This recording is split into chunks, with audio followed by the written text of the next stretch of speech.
तो उन पर कैसे अंकुश लगाएंगे हम? वो तो इस बात को नहीं समझ पाएंगे ना कि हमें कैसे इसको कंट्रोल करना है।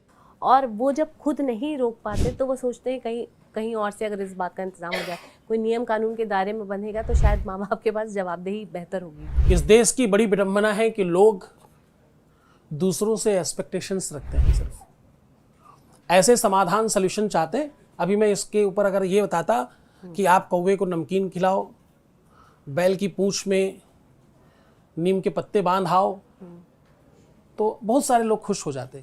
पर ये मूर्खबनाओ.com का टोटका है। मूर्खबनाओ.com, गधाबनाओ.com, ऐसे कई सारे .com मेरे पास हैं। मैं रजिस्टर्ड करने वाला हूँ, उस पर ये सब डालूंगा भी फ्यूचर में, ताकि मेरी बात सुन करके लोग वहाँ जा करके अपना ले लें। आपके बच्चों को कुछ भी जो भी पता चला है, उनका संसार कौन है, उन्हें कौन बताने आया, उनको किसने सिखाया, उनको मोबाइल कैसे मालूम पड़ा, उनको मोबाइल दिया किसने, कौन दोषी है। तुम्हारे बच्चे चाहे 10 साल के हों, चाहे 15 साल के हों, चाहे 4 साल के, बच्चे तुम्हारे हैं। अपने बच्चों को आप बचपन में पीछे हाथ बांध दो और साल बार बार जब आप खोलोगे तो हाथ पीछे रखेंगे। आपको समझ आई हमारी बात? आप उनके निर्माता हो। एक ऐसा सांचा जिसमें मिट्टी डाली जाए और सूखने के बाद ढांचा खोला जाए तो उस ढांचे से मिट्टी का आकार वैसा निकलेगा। एक में गणेश जी, एक में शंकर जी, एक में विष्णु जी, एक में इंद्र जी, एक में गरुड़ जी, एक में वरुण जी, अलग अलग ढांचों में मिट्टी डाली गई। सबसे क्या निकलेगा? सबसे मिट्टी निकलेगी? नहीं, जैसा ढांचा होगा वो निकलेगा। ढांचे में वरुण जी बने थे तो वरुण निकले, इंद्र बने थे तो इंद्र निकले।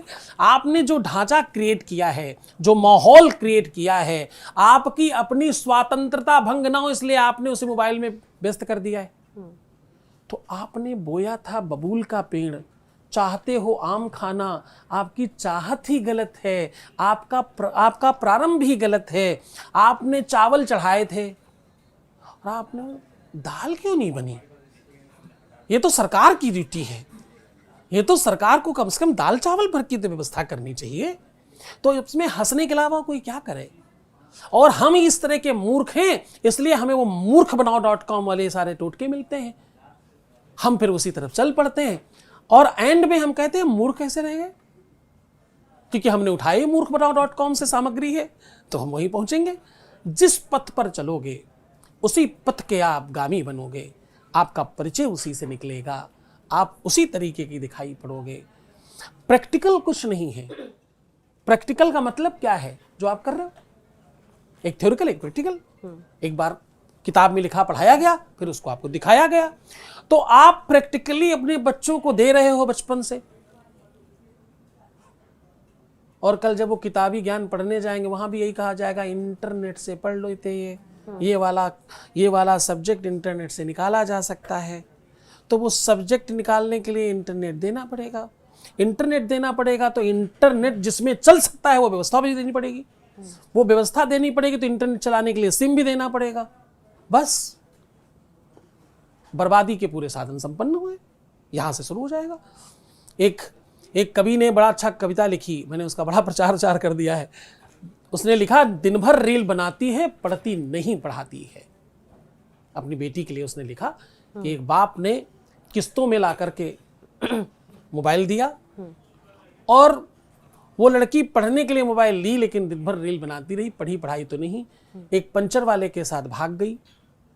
पहले तो वो हीरो समझ कर गई थी, वहां पहुंची तो पता चला विलन है। अंत में एक नहर के पास एक सूटकेस में कटकर भरी मरी। पिता उस दुख में दुखी है, परेशान है, लेकिन किस्त अभी भी चुका रहा है मोबाइल की। तो मोबाइल बहुत अच्छी चीज नहीं है। आप न दें। आपके बच्चे ये कह जाएं कि दूसरे के बच्चों को मिला है, मुझे नहीं मिला, मेरा ये अभाव है, ये आपके जीवन का कुप्रभाव है कि आप अपने बच्चे को ये समझा न सके कि बेटा गलत गलत होता है, सही सही होता है। वो आप उस देश की माताएं हैं जिन्होंने अपने बेटे को पूरे जीवन दूध की जगह चावल घोलकर पिलाती रही और वो दूध मानकर पीता रहा।